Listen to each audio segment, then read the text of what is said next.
Teen Titans is the most slept on cartoon. I understand that it is an extremely popular cartoon in America, but until it is put on the same level as Avatar: The Last Airbender as the greatest cartoons of all time, my statement will still stand. Both of these American cartoons are so great that they can rival even the greatest anime, even being considered as anime by many. I love both Avatar and Teen Titans equally, but Teen Titans doesn't get nearly the amount of recognition as its equal. If you were to look up Avatar analysis, you would find many excellent video essays explaining why Avatar: The Last Airbender is so great or why The Legend of Korra sucks. But if you were to look up Teen Titans analysis, there is basically nothing, which I find very surprising as both shows are complex. So I will take it upon myself to make multiple video essays explaining why Teen Titans is the GOAT. In this first video, I will be analyzing the world and the characters of Teen Titans. Teen Titans is a superhero show, and therefore, next to no explanation is needed for anything that happens. Superheroes come from comics, and by the time Teen Titans came out, people were already comfortable with superheroes. And with the recent popularity of MCU movies, that claim is further established. You don't ask why characters wear weird suits, use strange powers, or why people using said powers use it to rob banks. These are all established tropes in superhero stories.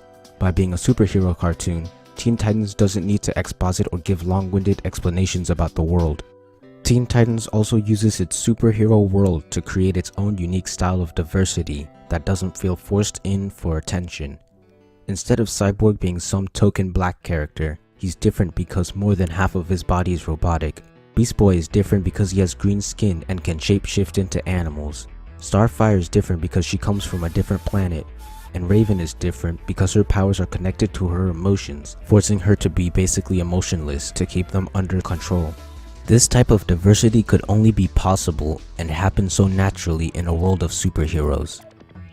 The location in which most of the story takes place is based off the West Coast, being inspired by California and more.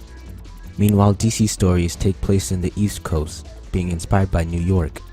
This is important because in the comics, the Teen Titans are sidekicks of DC heroes, but in the cartoon, they make sure to completely separate the Titans from any mentors and give them their own identity. Robin is the biggest example of this. Robin is normally Batman's sidekick, but in Teen Titans, Robin has absolutely no connection to him at all except for a few references here and there. Batman operates in Gotham City, but Teen Titans gives Robin his own city to protect, Jump City. If you pay attention, you will notice that there are no villains that Batman fights except for Slade in Teen Titans. The teenagers are treated with respect and given their own villains, city, and base. This symbolizes the teenagers growing out of their adults' shadows, which is pretty cool. I'll give Robin his own video and go into more detail there. Teen Titans' story is also made to be relatable to kids, but with a superhero twist on them. The characters go through teenager problems that are amplified to a supernatural level. For example, protecting the city from villains is a superhero twist on protecting your friends from bullies, while the Titans helping one another through problems can be directly translated to being there for your friends. The show is made to be understandable for kids, but it can be enjoyed by people of all ages, and since it's for kids, the creators also use a lot of show, don't tell, which is a problem that a lot of stories struggle with. For example, Starfire compares her planet to Earth, and that coupled with her strange appearance, powers, and talking pattern immediately lets you know that she isn't from Earth. There is no long explanation needed. Of course you could also read the comics, but Teen Titans never really relies on it, which I'll get into later. Another example is at the very start of episode 6. Dr. Light has a bag of money while standing on top of the truck, and the Titans are surrounding him. There is no explanation or backstory needed. The visual cues tell us that Light is the bad guy and he's robbing a bank. One thing that makes Teen Titans really amazing is its episodic structure. Every single episode except for multi-parters tell an entire story within 24 minutes. Each episode leaves you satisfied when you finish. Some episodes have really gripping plots. For example, episode 2 has Blackfire, Starfire's sister, come to Earth after committing a crime to disguise as Starfire so that she can be captured in her place. While not all episodes have a gripping plot, they make up for it with something else, cause it doesn't stop there. Each episode does something new with the characters, whether it be a character arc, which this show has a lot of, or otherwise. So no matter how interesting the story for that episode is, you can expect good character development. Episode 1 has Robin and Cyborg getting into a fight. Episode 2 has Starfire feeling unneeded. Episode 3 had the Titans put in a vulnerable position, and it just keeps going. From day one, this show was quality. Though the show is episodic, it also has a story arc for each season, along with a character arc for a specific Titan during said season. Season 1 is about Slade as the villain and Robin's character arc. Episode 1 has the characters suspect that crimes are being organized. Episode 3 has the Titans learn of Slade's name, and Episode 4 has Slade appear in person to the Titans, and it keeps going until the Season 1 finale, where Robin becomes Slade's apprentice. Season 2 is about Tara, 3 is about Cyborg, and it continues all the way up to the movie. Another thing that draws me to this cartoon is the shared aesthetic with Avatar. Both are obviously anime inspired, but still have that cartoon feel, allowing them to please both anime fans and cartoon fans. As an anime fan, I love the anime inspiration, but it also helps the show in many ways. The first is a distinct art style that separates itself from any other superhero cartoon or cartoon in general. They are allowed to do a lot of cool things with this anime style, and a big one is the expression of emotions. Teen Titans has characters go off-model very frequently. Sometimes they get super deformed for comedic moments, while other times, their faces are distorted or exaggerated to push the limits of facial expression. This freedom allows this show to create its own unique style and identity.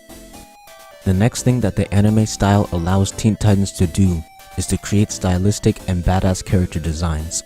While they are still based off of the comic book counterpart designs, touches of anime aesthetic are added here and there. Robin, Beast Boy, and Jinx are allowed to have cool spiky hair. Robin's mask is allowed to be his eyes and emote with him. Raven is allowed to cover over half of her face with black shadow with only her eyes showing. These are just a few examples, but the pinnacle of this point has to be Red X. His character design and powers just scream badass. Basically, if you compare the cartoon versions to the comic, chances are you'll like the cartoon versions better. Another thing that stands out about the character designs are the color coding. Anime love to color code their characters, and this makes the characters look cooler than they would if they weren't color coded. Each of the Titans is assigned a specific main color. Robin is red, Cyborg is blue, Beast Boy is green, Starfire is orange, and Raven is purple. These colors are implemented into each Titan's character design, and it helps to distinguish the characters and make them more memorable. Since this is for kids, this allows them to associate each character with a color, making it easier for them to remember them. Color coding is also just really cool because it can allow the audience to initially pick their favorite character based on their favorite color. Earlier, I talked about not having to fall back on the comics, and Teen Titans can do this with amazing character personality establishment. In just the first episode, we have a feel for every single one of the main characters, and by episode 2, we almost know everything about the characters that we need to know. Robin is the crazy leader, and this is shown through moments like him shouting "Titans go!" and jumping off a building when he has no superpowers. Cyborg and Beast Boy are the fun ones displayed by them playing video games and carnival games.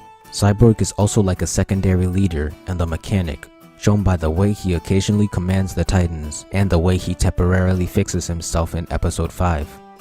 Beast Boy is the comic relief, and this is displayed in basically every episode as he is always cracking jokes. Raven is the stoic kudere. This is best shown by her constantly calm demeanor, and best shown by her reaction to Cyborg leaving the team. Starfire is the glue that sticks the team together. This is shown in how she's the one most worried about Cyborg leaving, and how she always tries to interact with everyone. You don't need to read the comics to understand the characters because the show does a great job at establishing their personalities. For examples, look no further than episode 3.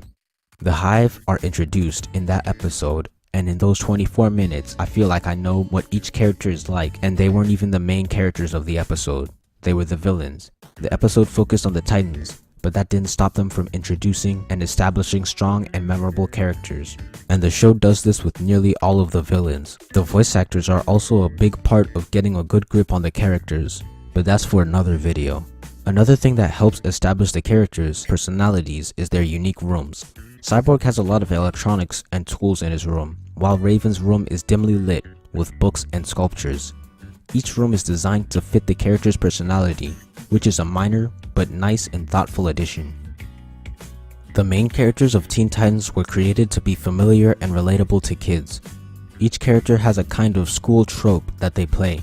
Robin is the cool one, Cyborg is the jock, Beast Boy is the comedian, Starfire is the foreign exchange student, and Raven is the creepy one. The Titans also have an amazing team dynamic. Each character has their own unique role in this dynamic. The characters occasionally bleed into each other, but it works because those characters may have similarities. Cyborg sometimes also takes Robin's leader role as second in command. Robin and Cyborg also have a rivalry from time to time. Cyborg and Beast Boy, when together, are more of a comic relief duo, playing games and having fun because they're best friends. Occasionally, Robin may join them and make a boy trio. Cyborg and Raven both use Beast Boy as a punching bag. Cyborg is a display of their playful relationship, while Raven is because she is actually annoyed. Raven and Starfire are like complete opposites, but are sometimes able to bond as the girls of the team. As seen, these characters have roles alone, but they also have roles with each other. For examples of good and bad team dynamics, I will use two of Yoshihiro Togashi's works, Yu Yu Hakusho and Hunter x Hunter. In Hakusho, the character dynamic is well done, while in Hunter, it is not. Both have 4 members, but in Hakusho, each has a distinct role. Yusuke is the sarcastic, witty hothead. Kuwabara is the comic relief. Kurama is the wise and composed one. Hiei is the cynical and cold straight man. Both Yusuke and Hiei make fun of Kuwabara, and both of them enjoy fighting. Yusuke and Kuwabara are mostly on the same wavelength, as they are both best friends. Kurama treats everyone with equal respect. While there is some bleeding, each character has their own defined role in the group. In Hunter, although the 4 may have different personalities when separate, they all bleed into each other when they are together. All 4 of them are happy and cheerful, leaving next to no distinction between them. The only characters who have a semblance of a unique role are Gon and Leorio. Gon is sort of the leader, and Leorio is the comic relief, but other than that, the characters bleed into each other way too much. Another nice thing about the Titans is that the boy to girl ratio is balanced as much as one possibly can with an odd number, having 3 boys and 2 girls. Teen Titans also knows how to develop character relationships well. Relationships and characters take logical turns based on what we are already given. For characters, Starfire is from a different planet, so she is given a character arc where she feels out of place. Cyborg is half robot, so he is given a character arc where he feels like a freak. Raven always secludes herself, so she is given a character arc where she tries to do things by herself. For relationships, Robin and Cyborg are rivals, so they are given a character arc where their rivalry goes too far and they separate. The final thing I will talk about is the personal connection to the villains.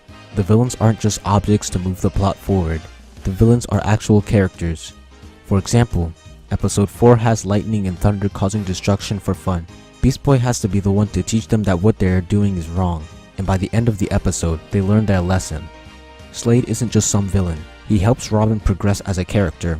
Blackfire is similar for Starfire, and Brother Blood does the same for Cyborg. The Hive are kinda like the opposites to the Titans, and can be seen as their rivals. There is a lot more to cover, but in order to properly cover them and convince people to agree with my stance, I will have to rewatch all 65 episodes, so the other videos will take more time to come out. I also plan to give each character their own in-depth video essay after covering the plethora of components that make this cartoon a GOAT. My final video on this subject will be a compare and contrast to its equal, Avatar: The Last Airbender, so stay tuned for that. You can follow me on social media, and remember to like, share, comment, and subscribe for more content. Thank you all for watching.